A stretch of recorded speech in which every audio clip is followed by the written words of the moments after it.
We want to welcome everyone to another happy hour brought to you by NAAP, the National Association of Adoptees and Parents. I'm Marcie Keithley, we want to share our mission that it's to build unity in our adoption community and elevate our diverse voices by promoting dialogue, understanding, and healing through education, awareness, and connection. I have a few board members with us this evening: Jennifer Falsing, Beth Story. I know David's not here with us tonight. Barbara Robertson will probably be joining us in a little while, but we want to welcome all of you. If this is your first time, please let us know in the chat bar that you're joining us for the first time on this episode of Happy Hour.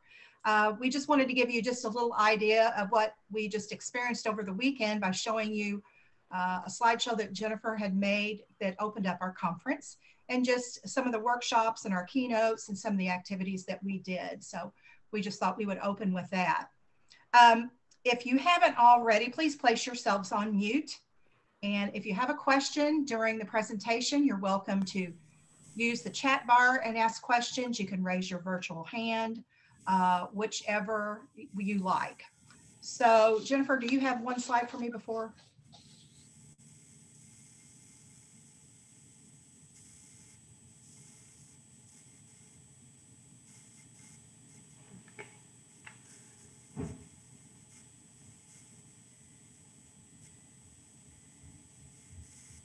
That information or identity is confidential. Portions of the event are recorded and shared on our YouTube channel. If you're experiencing a serious mental health event or suicidal thoughts, please contact a licensed professional or call the National Suicide Prevention Lifeline.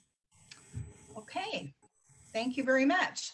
Okay, a little bit about our guest, Suzanne Gilbert. For those of you that don't know Suzanne, Suzanne is a storyteller by nature, but she was missing her own backstory well into adulthood. She has been published as an essayist and IT journalist since the 90s.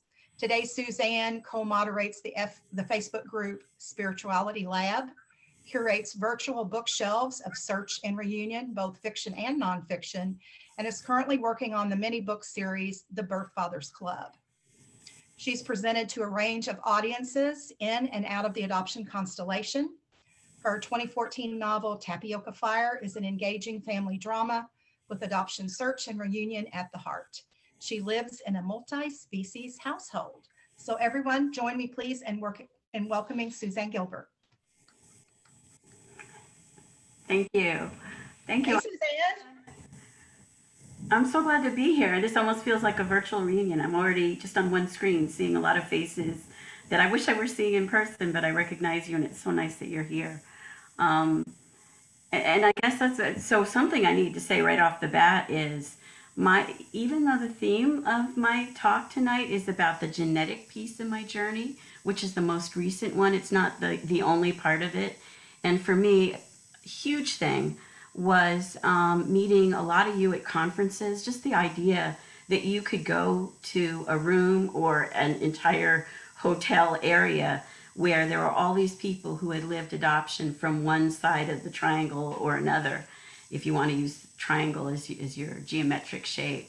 That was a big part of it, and also traditional search before retail DNA, before social media, before open records or access to original birth certificates. So my story actually starts with a phone call from England, where my birth mom, as I call her, my birth mom, lives, and where they opened records in the mid-1970s.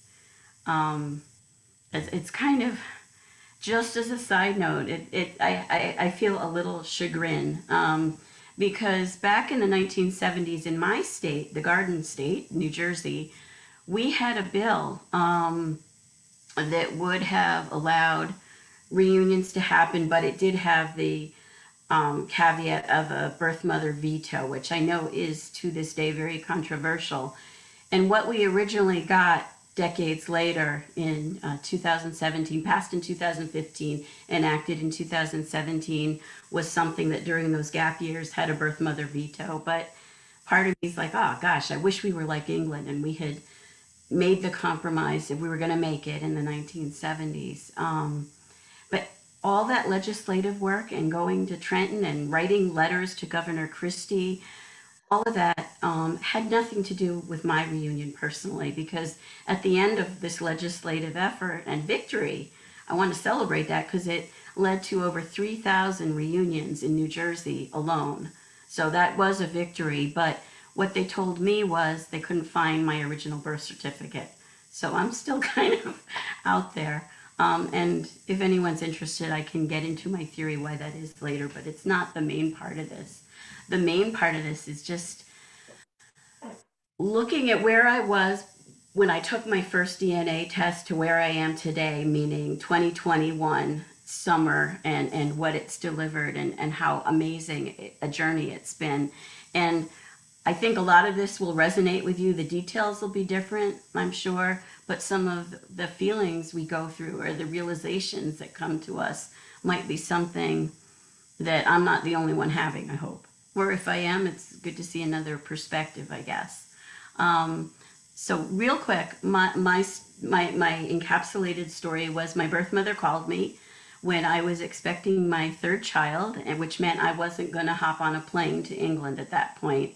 And my second child, to get attention, was unpotty training herself. And if anyone's lived with unpotty training, you know that you're kind of following closely behind this toddler wherever they go. It was frustrating because she continued traveling around Europe for 3 years and canceling visits to come see me on my birthday. So eventually I kind of got proactive and I hired Joe Collins, who I think was responsible for reuniting 8,000 family members. He got an Angel in Adoption Award, and his mom and sister lived around the corner from me. That's how I knew him, not because of adoption. And he bought lemonade from my kids. So he found my birth father, and that was the beginning of another journey to see the birth father's side of things as well. And eventually I did go to London. My birth mother and I have met each other 6 times, which is really 6 wonderful parts of my life. But they had nothing to do with legislation. They had nothing to do with DNA. And but I'm going to give free advice, and I want to hear advice from you guys at the end of my talk. Is if you knew then what you know now, what would you do to fortify yourself or strengthen yourself or just take good care of yourself in this exploration? Because it can be wonderful and exhausting, and it can be disappointing and exhausting. And so I wish the me of today, before I spit into the tube and took the test, or even before I picked up the phone and got this person who sounded like me with a British accent, I wish I had tapped into kind of where my center is or what makes me feel very supported. And sometimes that's people, but sometimes people surprise you good and bad. So for me, it was just being in nature. I know Nicholas Watson, or Wallace, I'm sorry, and David Bowl talk about blue mind. I live in New Jersey. We don't get a lot of blue. So I have green and brown mind, and that's my getting into nature. So for me, nature, being around small children, they are tomorrow. They are wonderful and heal my soul, and that's good because I've raised 7. I'm a blended family. So I have kids by birth, kids by marriage and adoption. And so we've had all sorts of constellations of custody over the years. But nevertheless, children and biking. Biking is something I started doing between the beginning of my search and now. And it's been this wonderful restorative thing for me that I had put aside for years as a parent because I felt so busy. And to me, it's so funny because I think over the years, as I've read people's memoirs or lived my story of adoption, I think our stories are so unique. But then when you get back to what brings you to center, for me, a lot of it is really stuff I can share with everyone else, whatever their story is. Children, love of nature, and in my case, love of being on a bicycle. So I guess I want to talk about why I did or didn't decide to finally do genetic testing other than it existed, because it didn't exist and then I acted. There was a gap there. And I'd love to know what resonates with you, or if something makes you bristle about this thinking, I would love to know that too. Because I often find it's not the moment that a DNA company comes into existence that we all flock there and do our testing. There's another piece of the process.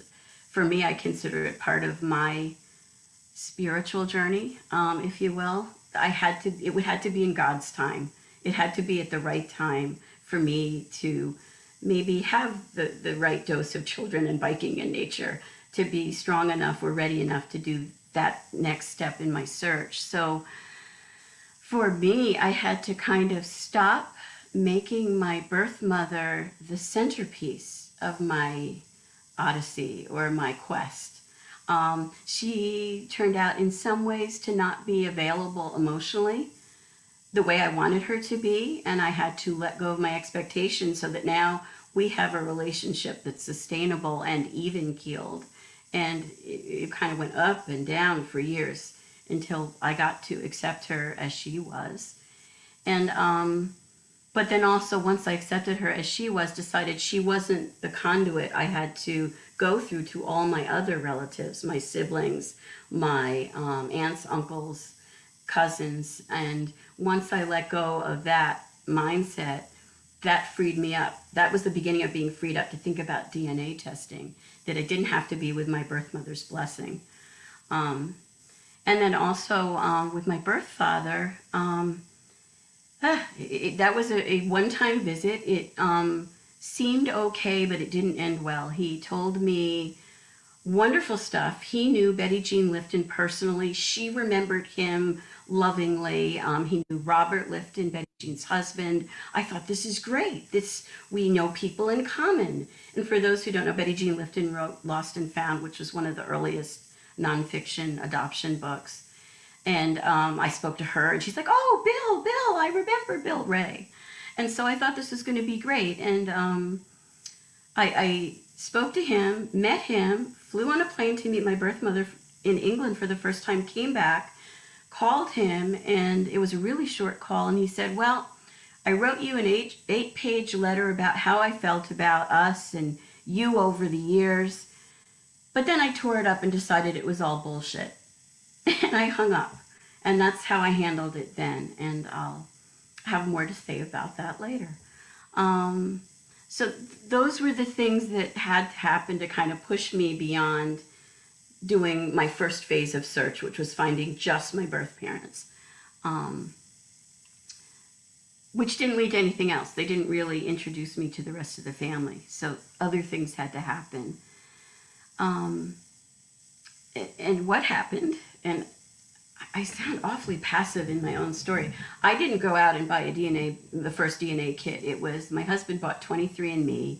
At the time, it was all over, all over the TV commercials, at least in my area. And we assumed it was the biggest, best, and we went and we bought it. And really, nothing exciting happened. And he felt like, that was a waste of time. There was a little bit of a plot twist there, as I like to call these adventures. He got his results first. He comes running up the stairs because we're distant cousins. His mother was raised in an orphanage and said she didn't know much about her family. So we're like, you don't suppose. And what does distant cousins mean? And so we got her to test. Turned out she and I were 6 cousins. And we got the self-appointed family genealogists in my birth mother's family and in my husband's family to talk to each other, and they couldn't find connections. And it was a mystery. We tried using last names. We tried all sorts of things. We couldn't find out how she and I were connected. And then I went to my first conference in Indiana, back when it was IAN and not NAAP, and I attended a genealogy workshop, which was way over my head with centimorgans and segments and percentages. But two things stuck. In basically beyond 4th cousin, it's not terribly reliable, especially for certain ethnic groups. Because there was a lot of intra-marriage, you can appear to be closer than you really are, and all you're being called something beyond a fourth cousin, meaning a fifth or sixth or seventh cousin, is that you were descended from the same couple of hundred people. And half of my genetic heritage is Jewish. Ashkenazi Jewish which means European Jewish, and so was my mother-in-law. And I guess so Eastern European Jews, Arab Bedouins, people from Quebec, people from Iceland, and I think there's one other. There's been so much intra-marriage that some of that's skewed, and I learned this in Indiana. So that was the end of that adventure, and I kind of put things aside because it was it was such a meh experience. Knowing what I know now, if you have a meh experience, that was that one DNA database. Because the other thing I learned in Indiana was that 23andMe was not the be-all, end-all. That actually it was the second largest database at that time. I don't know about now. The largest one was Ancestry DNA, and it was 4 times larger. 4 times larger. So I learned that, and I did nothing.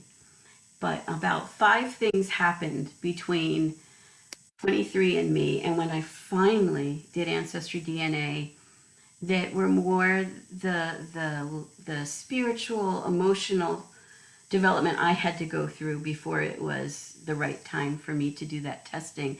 And I've come to respect that. I used to be very judgmental when I'd hear so-and-so didn't do testing right away, but I wasn't doing testing right away either. So, and I wrote this down so I don't forget it. And if I seem like I'm reading, I am, and I apologize. It'll be very brief. But the first thing that happened between doing the meh 23andMe and the fireworks of Ancestry DNA was I left IT. I worked in corporate IT for a bunch of years. The last of our 6 older kids left home, and I started to edit and write again. And it just meant there was more time to think about non-hardware server client related stuff if anyone's in IT. And just doing that gave me the coming back to center, the coming back to where my spirit wanted and what fed my spirit and what didn't feed my spirit, and giving me that awareness again was part of getting to the next step in my search and reunion journey. The second thing was taking my husband and our child together, my 7th baby, to visit my birth mom and seeing my birth mom. And I have to tell you, there is something for me, but I've heard this from other people, almost at a cellular level, as aggravated as she might get with me or I might get with her, when we hug each other, it feels like home. It feels like home at some cellular level. She feels right. She smells right. She is right. She is my mother. That doesn't take anything away from my adoptive mother, with whom I share all these memories growing up and a lot of the same values. It's a different connection. And if anyone needs the explanation, and I used this with a therapist who didn't get it and who had 2 kids. And I said, you know what? You have 2 kids. I have 2 moms.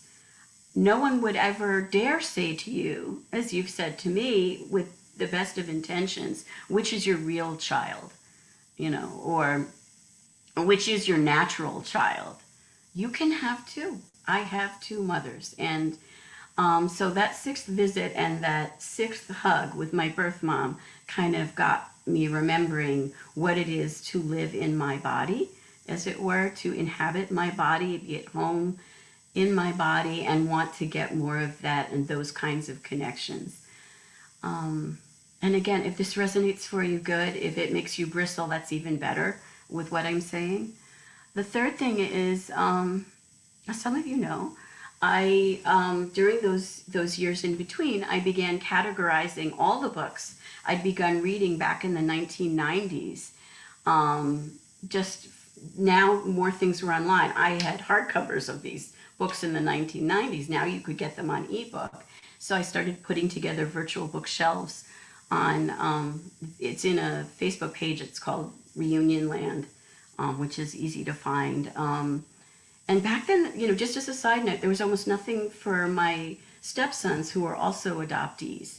And I had met Bob Hayfitz at one of Joe Soul's conferences. And he said something I thought was amazing. I'm like, and he mentioned a book, and I'm like, I got to get that book. And I did. And then I got copies for my 3 stepsons who were adoptees. Because at that time, that was the only articulate, compassionate adult adoptees who had a memoir out there. And so that was really a neat discovery. And just hearing other people's stories normalized mine. And that was wonderful. So that made things different. The 4th thing was beginning to take my story more seriously. I had written in 2014, about the same time I did my husband got me the 23andMe. I probably wouldn't have gotten it. I wrote Tapioca Fire, which is a novel. And then I decided that was the prequel to what I was going to do as a second one called The Birth Fathers Club. And there was a birth mother who was wonderful and generous, and who was also a literary agent named Lynn Franklin, may she rest in peace, who read it, all 500 pages, God bless her, and which was way too long in case anyone's wondering. And she had really good advice, and and she did the agent thing, which I had never experienced as an indie published writer, which is she took me out to a fancy restaurant in Manhattan. She very seriously gave me very concrete advice, instructions, told me who my comps were, meaning what other writers were in the same space. It would be like Lisa Wingate at the time and others like that. She introduced us. We haven't met, but we are digital email and Facebook friends now. And she took me seriously, and she took the adoption story seriously, and she gave me advice, which was break this into novellas and turn it into a binge read series. Don't make it a 500-page book. And I took that advice. And then the 5th thing was my adult kids finally meeting some of my birth relatives. I threw a Cinco de Mayo party on Memorial Day weekend in 2018, and I invited basically everyone in my birth family, and only 4 came, but those 4 met my kids, and that was the first time my kids met a birth relative other than me and my birth mom. And they really liked them. And they were much less complex than my birth mother was in their opinion. And so that kind of got them involved. And I guess knowing that what we do by searching in our generation and by bringing about reunions for ourselves or even for other people may have an impact on the next generation, that's something that's really motivating to me and important to me. And my kids wanted nothing to do with my birth mother, which broke my heart. And they said, and they first met her shortly after my adoptive mom, who they called Gam, passed away. And they're like, oh, she's not as good as Gam. And this is me, little kids talking. And that kind of really put a tamp down on my enthusiasm for search and reunion, and having them now engage made me really motivated. And later that year, they decided to buy me as a Christmas/Hanukkah present an Ancestry DNA kit. So again, I am passive in my own story. Someone else buys me the DNA kit, but I did do the spitting. So there's my part.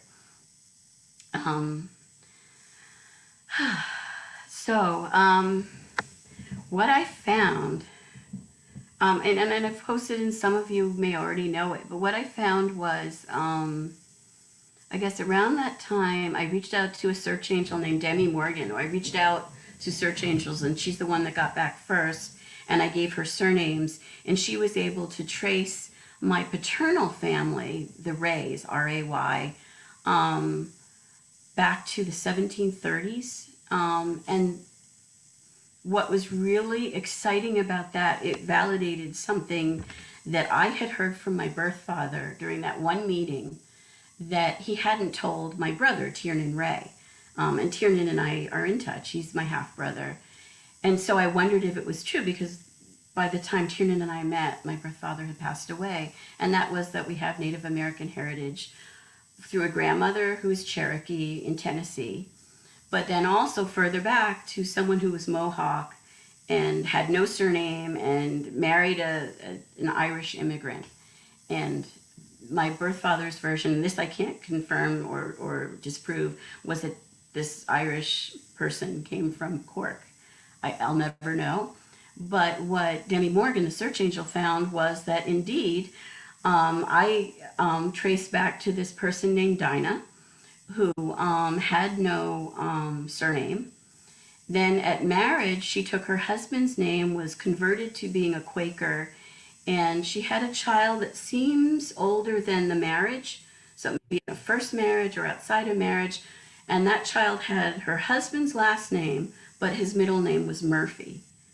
All those pieces, the Irish, the woman who was in, some people called Indian, some people named her Dinah, like I had heard, but it all came together. But then shortly after that, I got my test results too.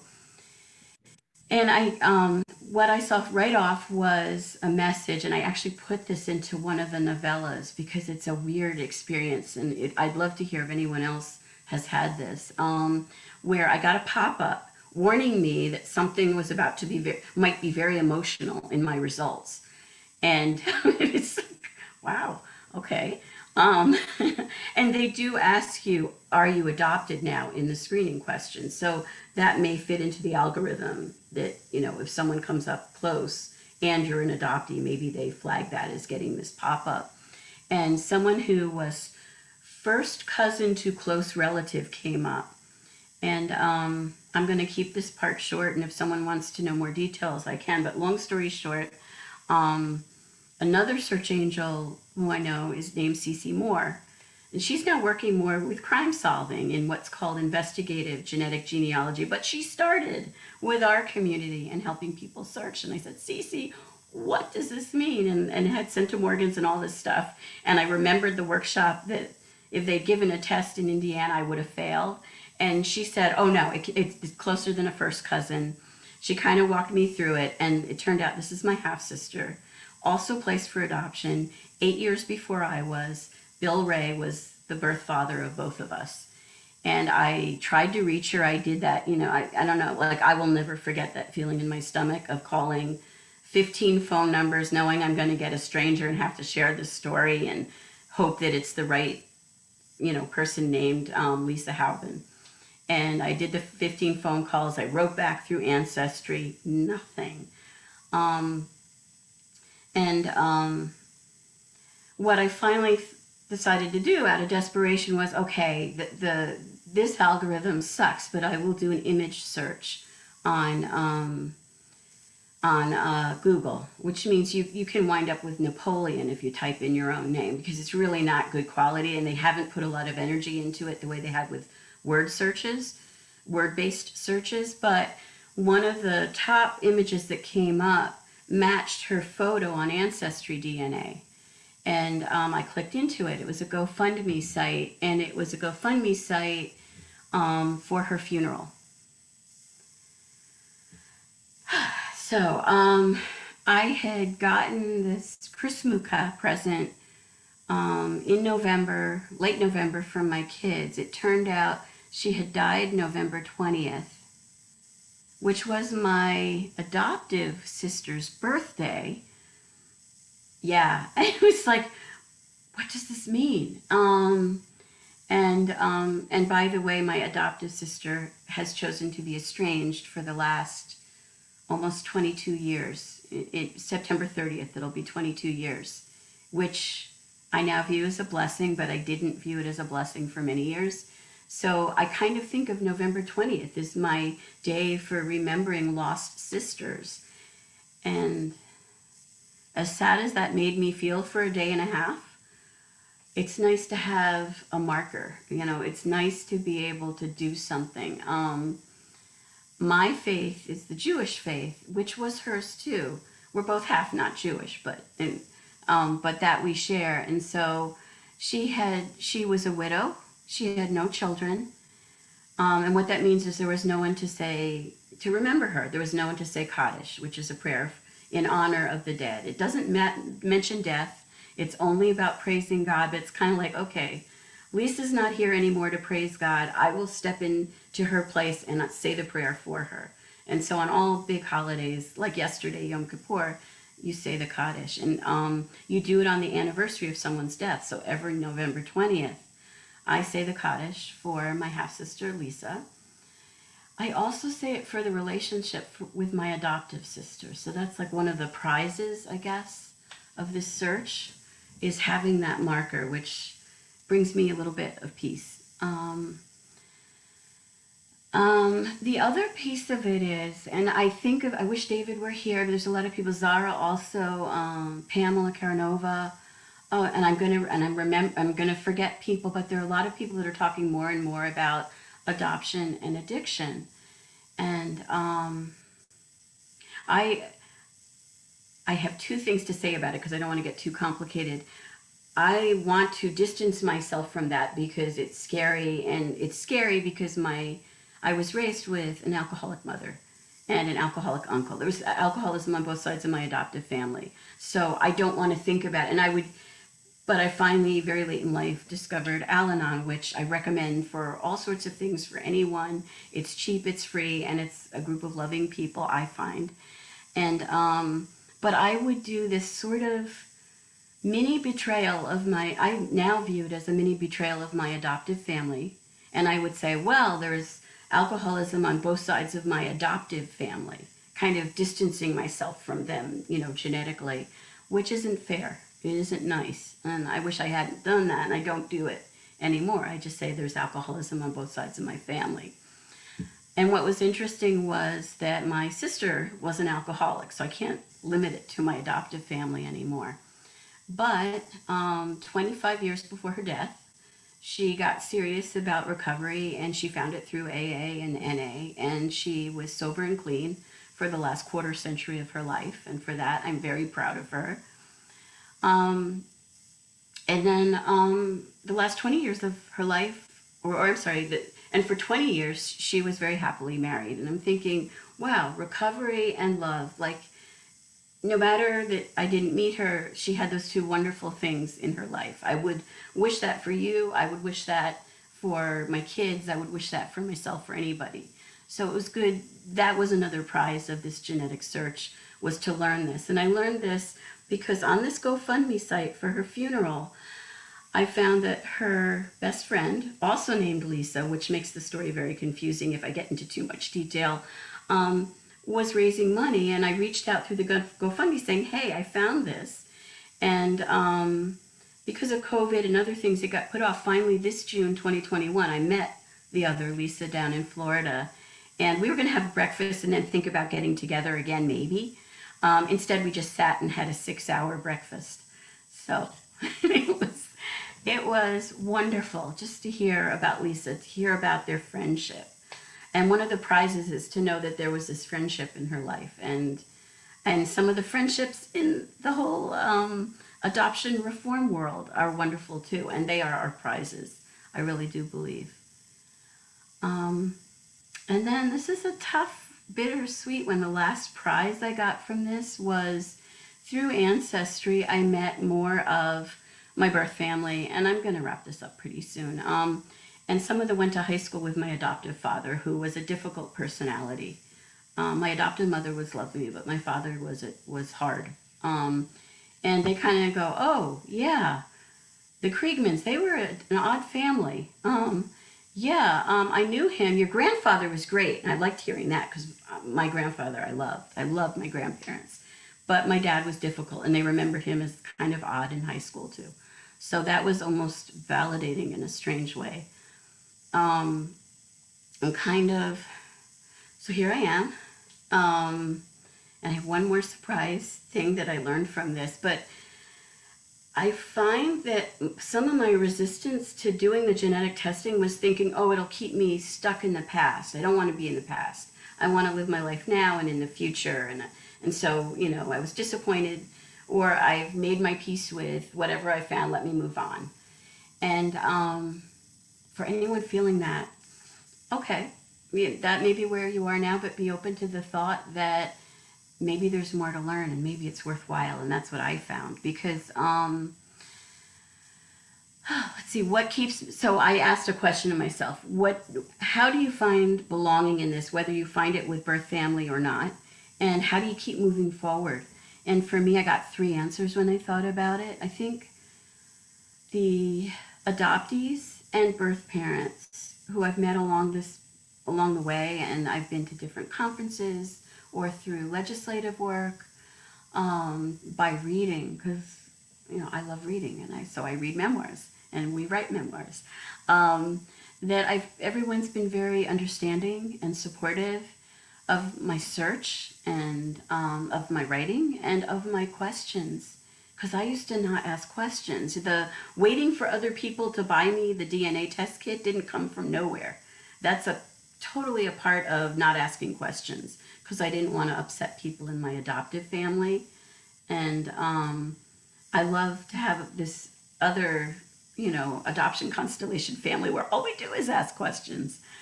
The second thing is that I have the how do I move forward? It's knowing that I have something to say. Um, so last weekend I went to my paternal adoptive family reunion. They have it once a year. It's always the week. It's called Selichot for those who know Hebrew. For those who don't, it's the weekend between Rosh Hashanah and Yom Kippur. Everyone goes to the family gravesite in Woodbridge, New Jersey. We do a mini service, and they don't even go out to eat afterwards because that's how my adoptive family rolls. But somehow this time I felt more grounded. Like I felt more equal with everybody there. Before I felt needy, like I had to work to belong. And as a result, it's been years since I'd gone to this thing because I didn't want to be that needy person. This time, not only did I go, I wasn't needy. And that difference was huge for me. And then this one, I don't know if anyone can follow where I'm going with this, but here I go. I mentioned I have 7 kids by adoption and by birth. One of them came out as trans this spring, as in born one gender but identifying as another gender, which threw me because I'm having to learn new pronouns I didn't know existed. And if you get it, you get it. If you don't, you're going to learn it because Gen X will teach you. Um, um, there are a couple trans kids in my kids' middle school. But what was really cool was 2 things that I learned from my DNA, from my tradition, one from my traditional search and one from my DNA search. Didn't see this coming. One is a first cousin who's a musician. That was the other thing. A lot of my birth family are writers and musicians and artists, and that's great because that's where I'm comfortable with these people, and they're comfortable with me. And the musician's son decided realized he was a she only a few months before my daughter realized he was my son. So suddenly, instead of feeling like I might be the only parent in the world like this, wait, my cousin is in the same place. So just this year, we've gotten together twice. They're up in Massachusetts. It's a 4-hour drive from here. So they're not neighbors, but it was wonderful for the kids to see each other, to just be comfortable. Like I say, we all look and smell and feel at a cellular level like cousins. And it was great that the 2 kids are in this very unusual place, but they're not in it alone. And that's been another gift of this DNA testing that I didn't see coming, was I have someone else to go through this with. And then the other twist is I mentioned that my half-sister was sober for 25 years and had a 20-year marriage. Her 20-year marriage was also to a trans person. My sister wasn't trans. She identified as she, her, but her partner was trans. And I'm thinking, okay, one of my worst fears as a parent was, my 13-year-old is never going to be hired, never have someone love them, all these horrible things you have at 3 a.m. in the morning that you imagine. And what I learned in June, so I learned this in spring. We do this emergency visit to my cousin with the trans daughter in Memorial Day weekend, and we start to get a little bit better, a little bit more centered. In June, I go down to Florida and I meet with my late sister's best friend, and I learned that she was happily married for 20 years to someone who was trans. And I'm like, wow, that's what I want as a parent for my kid. I want them to have love. I want them to be gainfully employed, and to have that close to me through my DNA story of finding my sister was incredible. It was good for me. It was good for me as a parent, thinking about the possibilities for the next generation too. And that's kind of my story. It's my story. It's particular to me. I hope there are parts that mean something to you, and I'm sure the details of yours will resonate or in some ways be so different, but I hope that we can connect just some of the emotions of like, oh, now I'm centered, or, oh, I had expectations and they got dashed. And so maybe I just figure out how to be grateful on this journey and go into it without expectations. For me, it's much easier to keep looking for the good and then I keep finding it. And I hope that some of that is what you found as well. And that's kind of how I went from, oh, this is a waste of time, to fireworks. And this is the best thing I ever did, was DNA testing. Thank you for listening.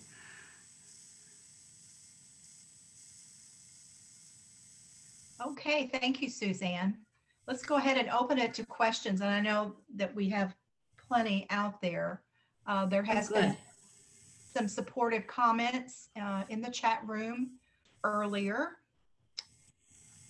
Who would like to take themselves off mute and ask Suzanne the first question?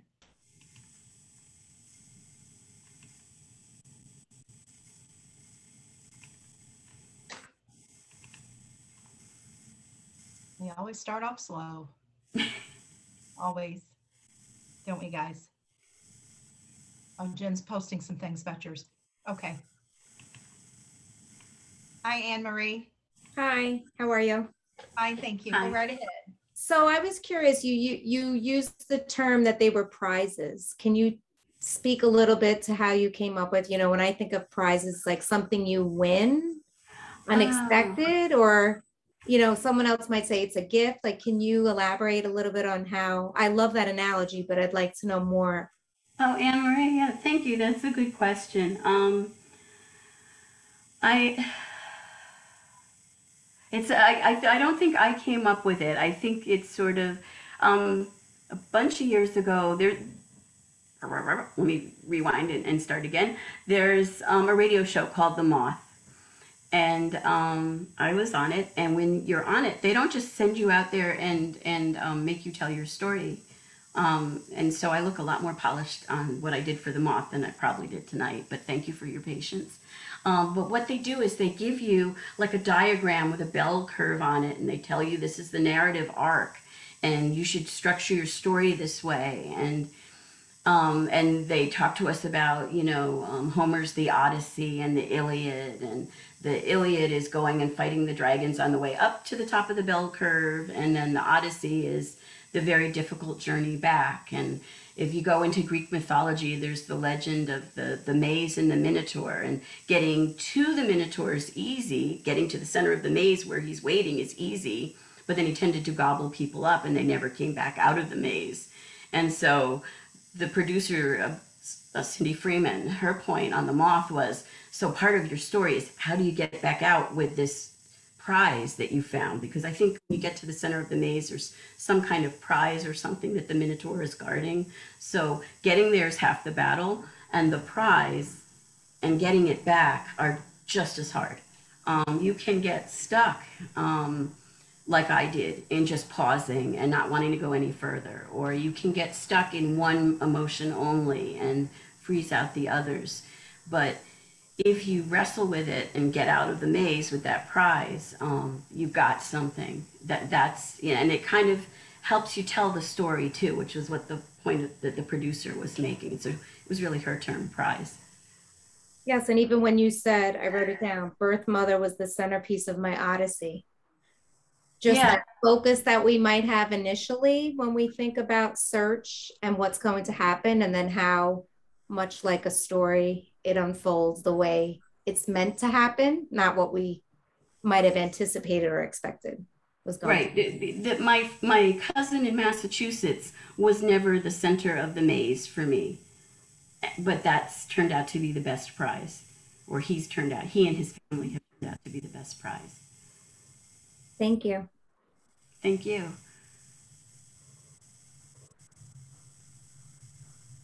Okay. Oh, Bob? As you said about me earlier, I'm very, very flattered. Yeah, and I'm so sorry. I didn't remember the title of your book, so I apologize for that. Not remembered, never forgotten. That's it. Cradle of Love. And we worked together in New Jersey to unseal the original birth certificates for years. It took 32 years, but we finally did it. What I wanted to ask was that I've done a lot of searches for adoptees and mediated many very difficult reunions. And when a reunion starts, we reach a closure for a lot of our personal stuff. But do you find that new questions come up and new challenges come up, and it's like a whole new world opens up for us? Oh, that's a really good question, and I think that's kind of what was happening. And why there was such a big gap between my traditional search and then the advent of DNA testing for everybody, and then the gap of time before I actually took advantage of it.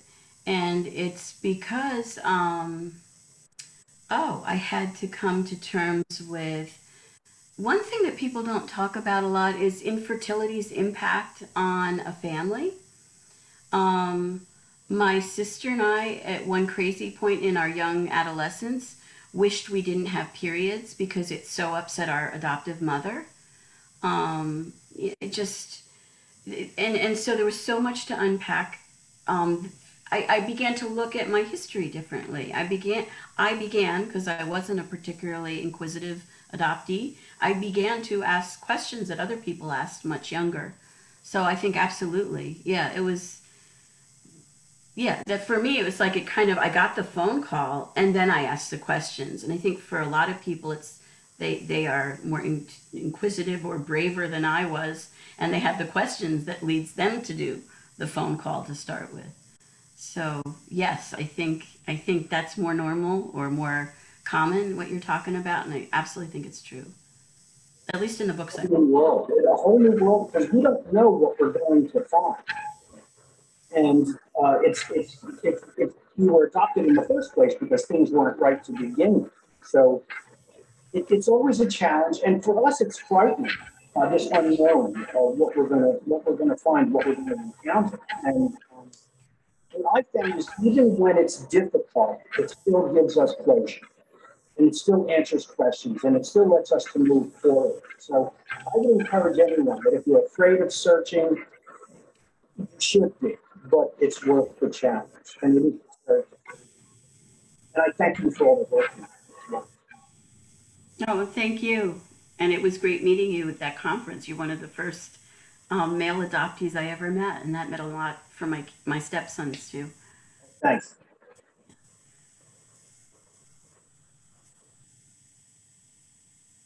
Suzanne, Kayla wants to know how old you were when you found out about your adoption. Oh, gosh. It was through Spence Chapin, and I'm told that even when I was little, they would ask my very photogenic adoptive parents to come and speak to panels of prospective and new adoptive parents about the importance of telling your child that they're adopted. And back then, you're supposed to tell them from the very beginning. And then at one point, I remember reading, no, you're supposed to wait until they're 8 years old. And I've heard different things. But at that point, as soon as possible, and One of the baby books my sister and I had was called The Chosen Baby, that apparently a lot of other people had read to them, and it's about the story of going and choosing a baby, and from the adoption agency. And that was the one that we had read over and over and over and over to us. It was that important. So from the get-go is what I understand. Thank you. Can I ask Suzanne, what were the short-term and long-term effects of reading that book? Oh, The Chosen Baby? Yeah.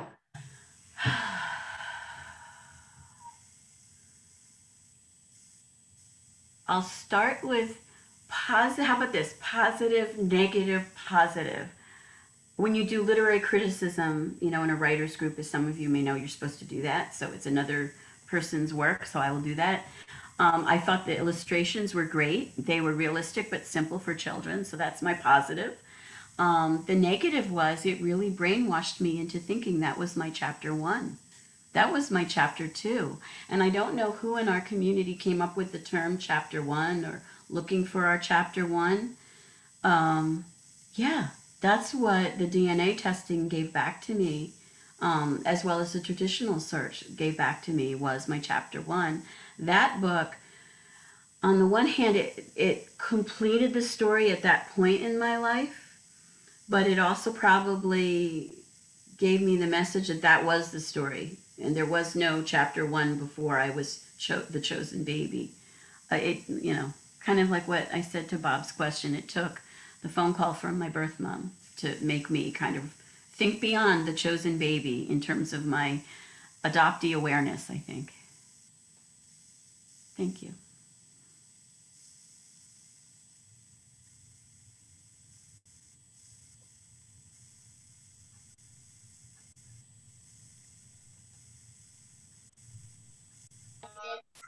Hi, Suzanne. It's Cassandra. Oh, Cassandra. Girl, hi.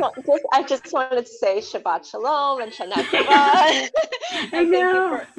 Thank you for all the support and everything. It's been great hearing your story and reading everything you post in your journey. And it's interesting because I found out that I was donor conceived very later in life, and so it's You interesting. found out your donor conceived later. Oh, okay. Right. So it's interesting to hear the reasons why people do and don't DNA test when they find out earlier in life that they're either adopted or donor conceived or anything. So thank you, because that gives some insight into why some people wait a bit to DNA test when they've known for a long time. Oh, yeah. And it's interesting. I didn't say it this way, but because you're on, I will say it this way. I've always been curious what it's like to have a sperm donor, because I was raised being told I was half Jewish, and I didn't have a single question about what the other half was. I was told you're half Jewish, so you match your adoptive dad. My adoptive mom, to whom I was much closer, was Christian. She was Protestant. And but it's weird to have as your heritage half, or NA or something like that. And I guess that may be the case for donor conceived people as well. Definitely. Yeah.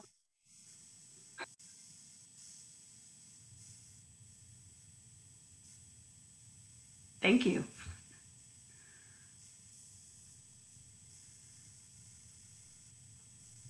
Okay. Anybody else have a question?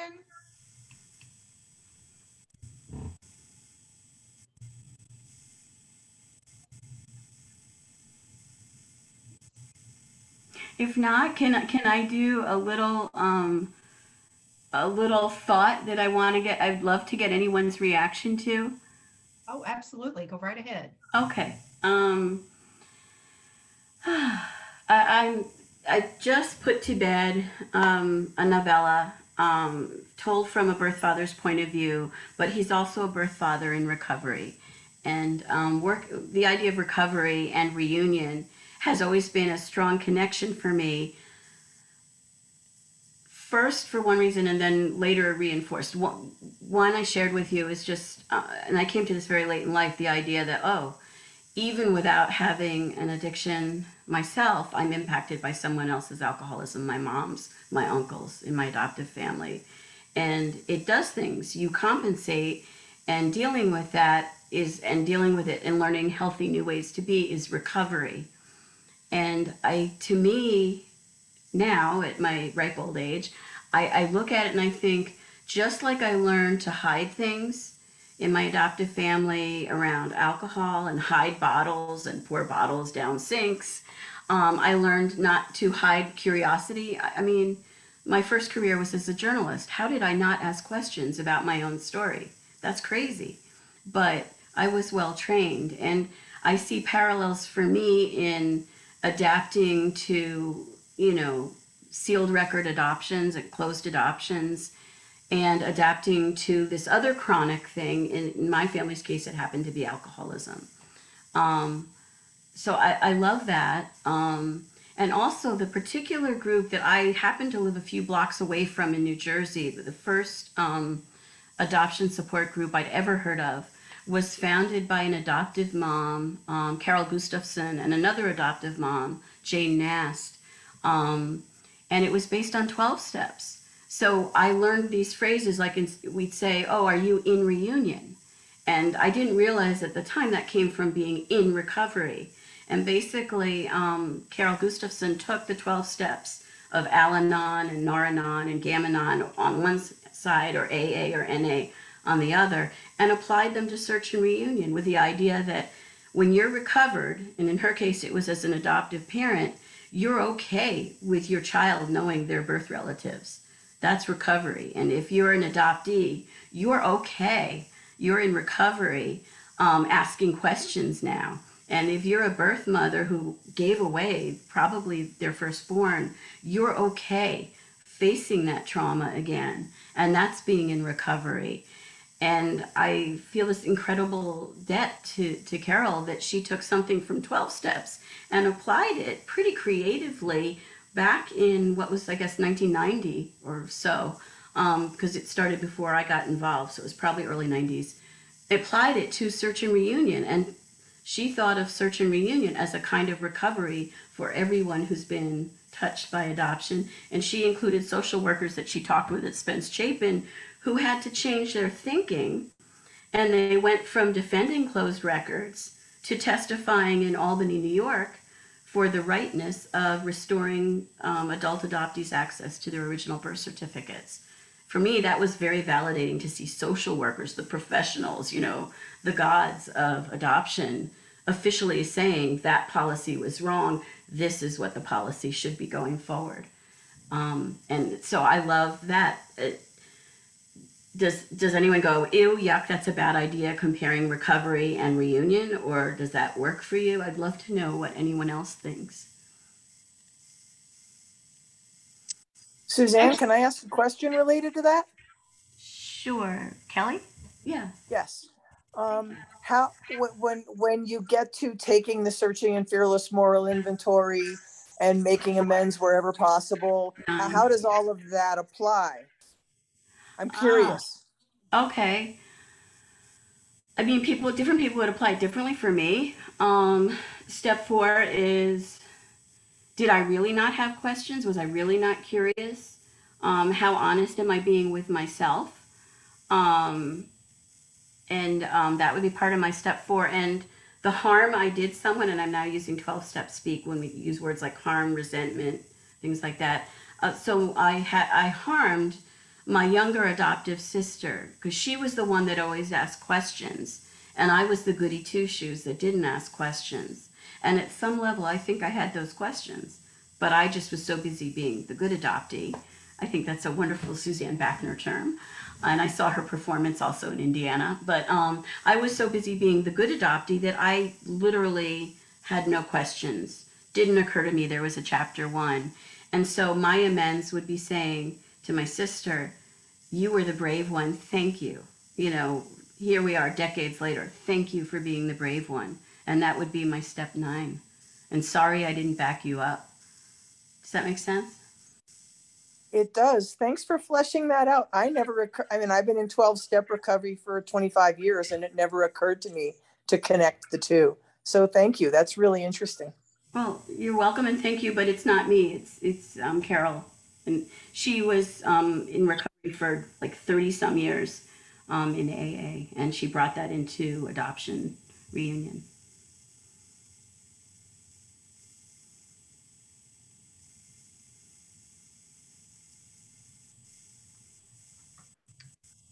Okay, I thought, Lori, did you have another question? I put it in the chat. I think it's a really valid comparison because it seems to be about taking the pieces of yourself that are out there and bringing them back in here in both cases. Yes. Yes, it is. I got chills when you said out there, because part of not being in recovery is often blaming everybody out there for whatever hurt or negative or whatever resentment I've got. And a huge part of recovery is becoming accountable, not just to others, but also to myself. So my example I gave to Kelly was being accountable to my sister. Yeah, I had a role in not supporting you, even though, like you, I was an adoptee, and like you, I actually probably did have questions. But also, I can't look because it might hurt my mom, or I can't do this, or I have to be passive because of that. It's all those people over there, and that's blame, and that's very kind of addicty kind of thinking. And really, no, you know what I can do? Or I can't do it because my birth mother won't introduce me. You know what I do? I look on my own. I'm an able-bodied adult. I do all sorts of other things on my own. Instead of sinking into my resentments and blaming someone else, really taking a look in the mirror. Oh, I can reach out to my cousin on my own. I know he's in Boston. I know his name. And he can accept or reject me on his own. It doesn't all have to be through this one person who used to be my holy grail, my birth mom. And so some of that is wherever I possibly can, getting rid of blame. And wherever I possibly can, see if there's anything I see in the mirror. And that's a key to recovery. And for me, it was a key to search too. You know what I mean? Yeah.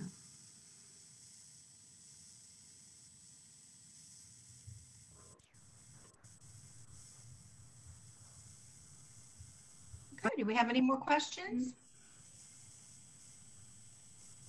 I think Bob had his. Yeah.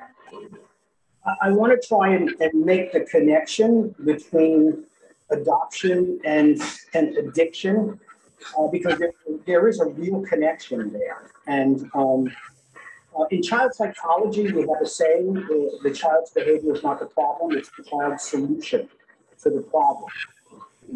Addiction is a symptom of an underlying, what we call a comorbid or premorbid issue. I don't like to use the word disorder because I don't want to pathologize us. But when we look at the history of people that are addicted, we find trauma.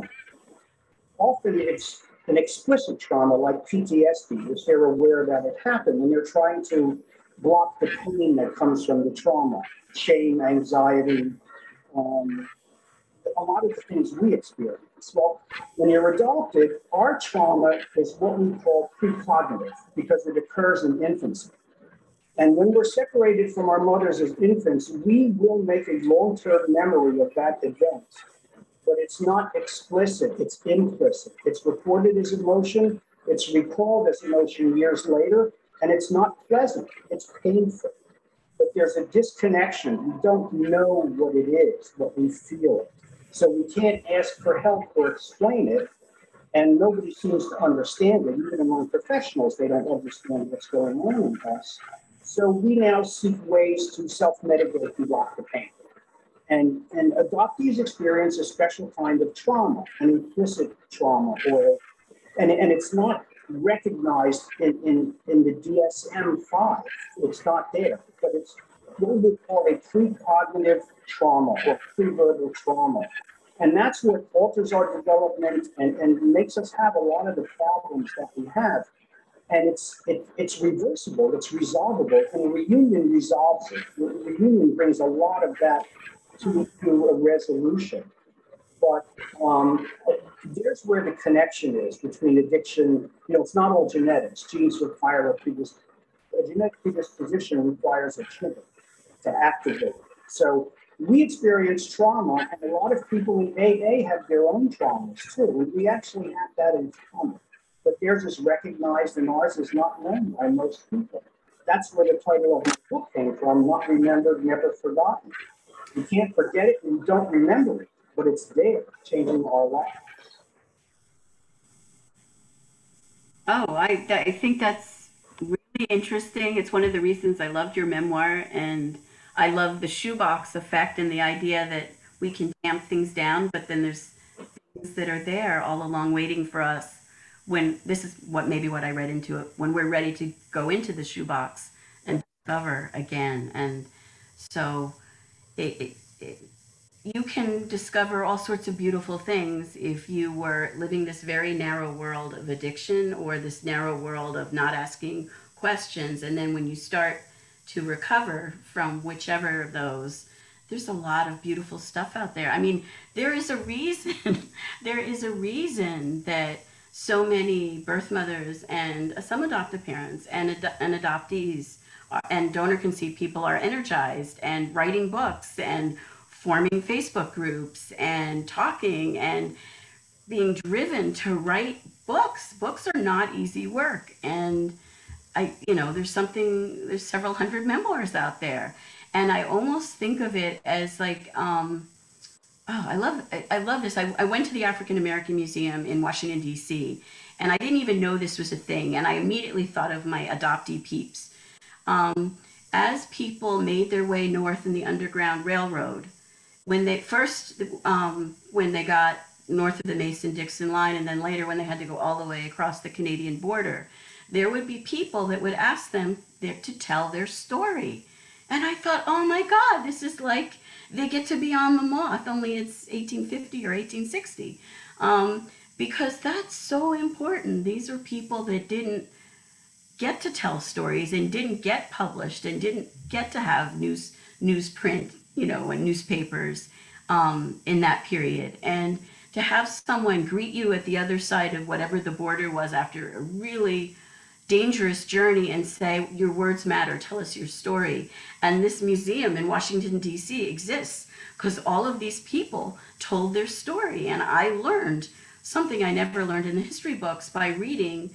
They weren't book-length memoirs, but they were, people would write their in-the-moment memoirs of what it was like from when they were born to when they crossed into freedom and what the story was. And I don't know if it's a perfect parallel to be talking about being in reunion or recovery, but where the parallel is just the energy that's released and people are telling their stories. And it's my favorite museum in Washington, D.C., and there it is. And it's because people crossed a scary, dangerous line that they weren't supposed to cross, and then they told their story.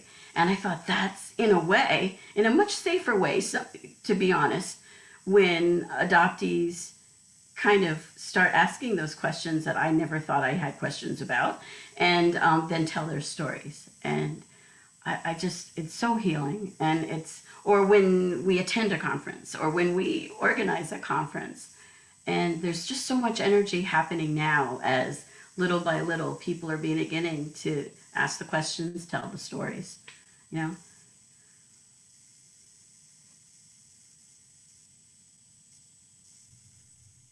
And Suzanne, Suzanne? I'm sorry, go ahead. Thanks. Suzanne, do you find correlation between the laundry list of adult children of alcoholics, the list of characteristics, and adopted people? Because I find almost 100% correlation. Now you're going to see how lame my spiritual journey can be, because I used to go to ACOA or ACA, which is Adult Children of Alcoholics, until my husband had a board meeting on Thursday nights, and that ended that part of my recovery. So as you can see, I'm very kind of lazy about my recovery and all sorts of things. But the laundry list, for those who don't know, is it's kind of like there are these symptoms that show you may have been impacted as a child by having adults that were your loved ones who had the disease of alcoholism or some other kind of addiction. And that's exactly what I'm thinking about when I think of sealed records, keeping secrets, codependency. If you read Melanie Beattie's any of her books really, but Codependent No More, I think, was in the 1980s.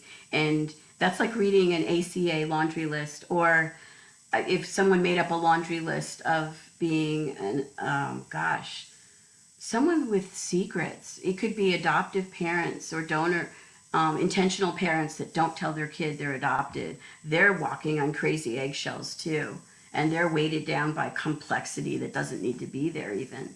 But certainly birth mothers who aren't able to talk about their trauma and grieve their loss. And certainly adoptees who are very careful, like my sister and I, wishing we didn't have our periods because it so upset our mom, not wanting to wake, the alcoholic who's passed out, not wanting to bring people too close for all those reasons. So I haven't looked at the laundry list in years. And I'm sure some people here have never looked at it, but if you go to the ACA or ACOA website, they do have a laundry list, and it's kind of like, do these things look familiar? And I think it would for some people who are living with secrecy in adoption. I don't know if it applies to, say, open donor situations or open adoption. I don't know if it would apply as much there. Thanks. That's a good question. Suzanne, could you provide the Facebook link page about the adoption books? Oh, okay. They're asking about that. Okay, I probably should have updated it. My goal is to have it updated in November, but I will do that. And I can do some stuff over the weekend, so it will be more useful. But I will send that right now.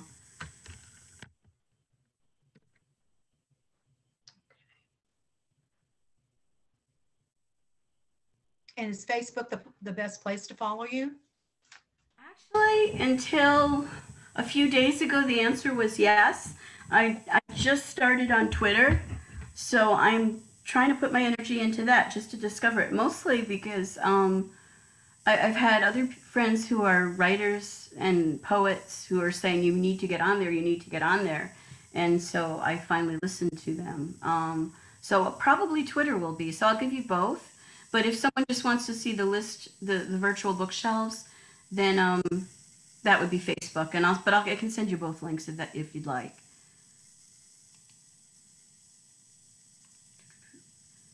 This may take me a minute.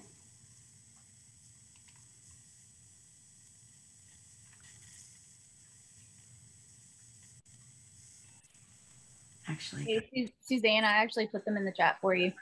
Oh, thank you. Okay.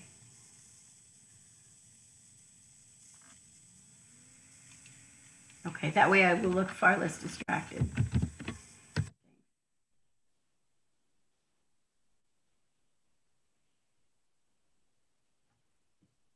And actually, I'm kind of abandoning my original Suzanne Gilbert Twitter, and I'm using this one to get busy. So if that's not what you put in, let me see. Then I'll put it in. I just put in the link to your Facebook and Twitter for Reunion Land. Oh, okay, great. Thank you. Thanks, Jamie. Oh, thank you, Bob. Yeah, somebody asked for your email address. Great. Well, before we begin to wind down, does anybody have any last questions for Suzanne? This has just been wonderful. Suzanne, I have a question. I'm Jenny. I just wanted to say, if you were the good adoptee and you had all these questions, eventually at some point, did you start to kind of close down a little bit? Like, oh my gosh, I've just opened this giant onion and maybe I should just shut my mouth and stop looking. Gosh, that's like a really good question. I'll say something, and I don't know if I'm asking your question because sometimes questions are so good, you don't have the answer yet. So the answer is yes. I probably shut down. I don't know if it was just a search and reunion thing, because at the same time, my adoptive mom was fighting the same cancer that had caused her to have a hysterectomy decades earlier. So from when I was 25 until I was 36. She was battling cancer, and in there was my reunion.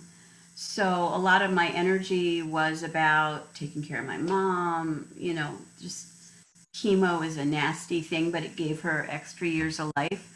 So I wasn't, you know, oh, I guess I should tell this story, and I'll tell this story. When my birth mother called, I can't believe I didn't share this. My mom was over. Right. Like, this is not how you want your reunion to happen, on the phone with your adoptive mom there. Okay. It's not what you want. And that's what I got. So, but it certainly made for a good story. So I also got a quick glimpse into how my adoptive mom felt about this. And she kind of didn't say anything. The next day she came over, and she said, you know, I never believed those psychologists that said people had a subconscious. I never believed it. But when you got that phone call from your birth mother in England, I felt like driving home, someone had dropped me in cement. I believe there is a subconscious now. So, gosh, you know, she didn't know she had a subconscious. I probably didn't either. So there were things I did. Oh gosh, when I was in kindergarten, they asked us to draw a picture of our mother, and I felt like drawing a picture of Scheherazade, and that was really why I did it. I was stubborn. I just wanted to draw Scheherazade, and my kindergarten teacher said, "Did your mother really dress in harem pants?" And I said, "Well, no. Oh, that's my birth mother." So like I used my birth mother as like, you know, my cover, and then I flipped it over and I drew a picture of a pilgrim, and that was my adoptive mother. And it's not too far from the reality, like Pilgrim versus Scheherazade in terms of personality. But so that was there even in kindergarten. But I didn't, yeah, no, I was worrying about a mom who was dying, talking about infertility and adoption and discovering you can't have biological kids, or she asked the doctor, oh my God, this is like a nightmare. She got her diagnosis while my dad and I were engaged. She told him, he left the hospital, walked around the block, and then came back. And I can't imagine what she was thinking. Well, it took him to walk around the city block. But he did come back, and he did marry her, and he said, well, just adopt. When she had her hysterectomy, they put her in a room with a woman who had just had a baby to recover for the week or whatever it was. And she never felt anything. She was as curious about and in touch with her emotions about that as I was about my relinquishment. So given where she was with the cancer and everything, I wasn't able to ask a lot of questions out loud. That was part of it. And that was my rambling answer for you. Yeah. Thank you. Yeah, it took time, and part of it had to do with her illness, I think, for me. It's really hard. Yeah, and Deirdre has a hand up. I don't know if... Yes, she's next. Thank you for your talk, Suzanne. I was just thinking about some of the things you said. I'm a charter member of the African American Museum. It's right down the street from my office, so I go there. Oh my gosh! Wow! That is... I didn't even know what it was. I saw the building. I fell in love with the architecture, and I'm like, I don't know what it is, but we've got to go inside. And then it blew my mind. I was a history major. I didn't know stuff. I thought, a history museum, blah, blah, blah. But I dragged everybody in, so now we have to go through. It was so well done, well executed. And the idea of people reaching freedom or recovery or reunion and telling their stories was how I made it real personal for me. Obviously, I have not lived life as a Black person, let alone a slave. But the idea of the blossoming you see around you afterwards, wow. Yeah. We had these little booths where you could do your own like oral history, kind of like storytelling. Yeah, so. But I wanted to mention some of the things you said about infertility. I was a late discovery adoptee. And my mother that raised me, my adopted mother, took the secret to the grave with her. And she was dying of cancer when I found out. And she had a biological son from a previous relationship.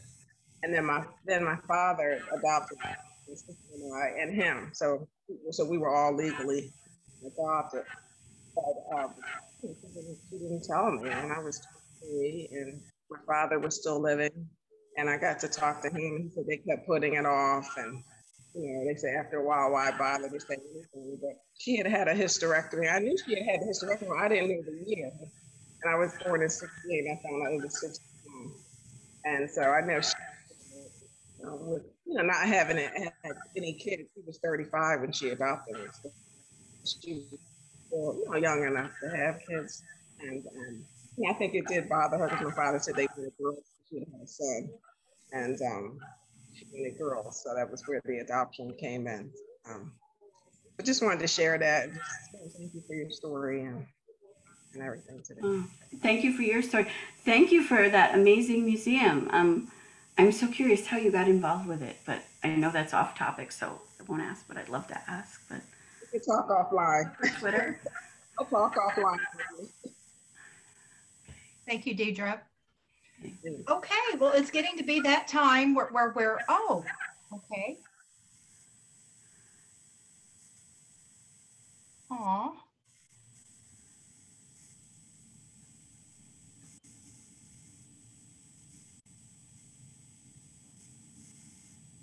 How old were you here? Is that for me? Was that your picture?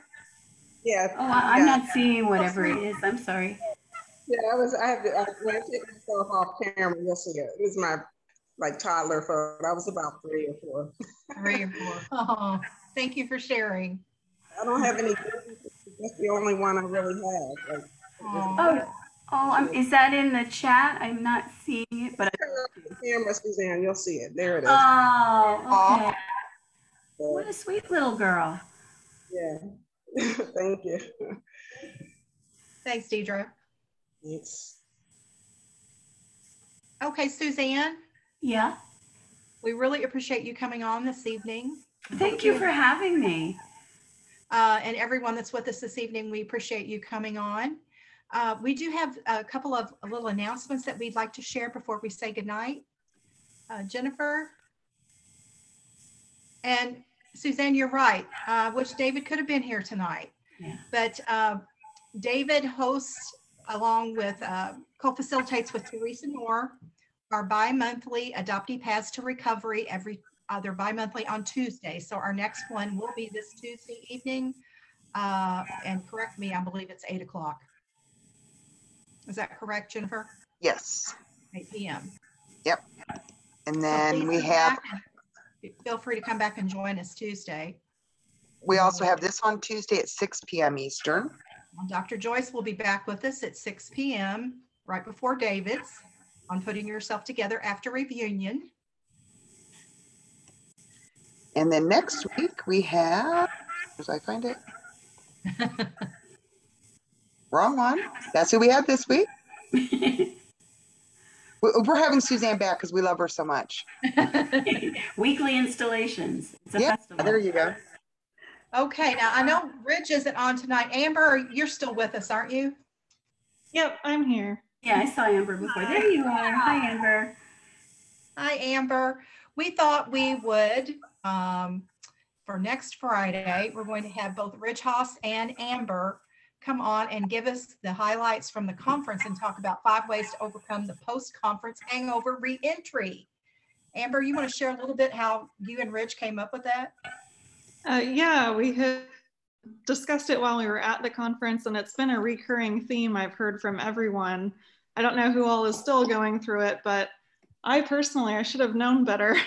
I really didn't plan on it impacting me the way that it did. And so I booked my schedule Sunday after the conference was over. And so we had just talked about just the impact that conference can have and being around people and then getting thrown back into the real world. And we had heard from so many other people the same sentiment that we just wanted to share things that we did personally, and then just wanted to catch up with everyone and talk about the conference. So well, we appreciate that. We're looking forward to that next Friday. Thank you, Amber. And it's very timely. There's a lot of conferences coming up. Even though ours has passed, there's a lot more coming up. So Yeah, Concerned United Birth Parents is in October. So Cub's coming up. And then Marcie Purcell, are you still with us?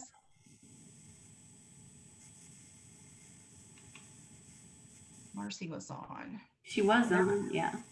Yeah, AKAs is coming up in November. I think they just opened up the registration. And I believe that's the 4th and the 5th.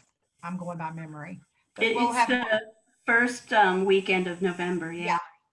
we'll have more upcoming information about her conference as well.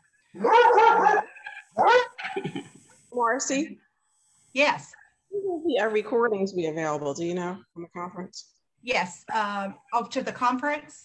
From the conference, the NAAP conference, when the recordings will be available. Jennifer, you can speak to that. I think we still have a couple more days on that. They're working on. Yeah, the company that did our virtual, we had one person on site and she was running around between the 3 different rooms. So she would start them early. So she is editing them and trimming them down. So when you go to hit replay on it, you're not just watching a blank screen and waiting for a room to fill. So she's making them all nice and pretty. So they should be out in a few days. All right, thank you. Okay, well, that's a wrap from us. We wish everybody a great weekend and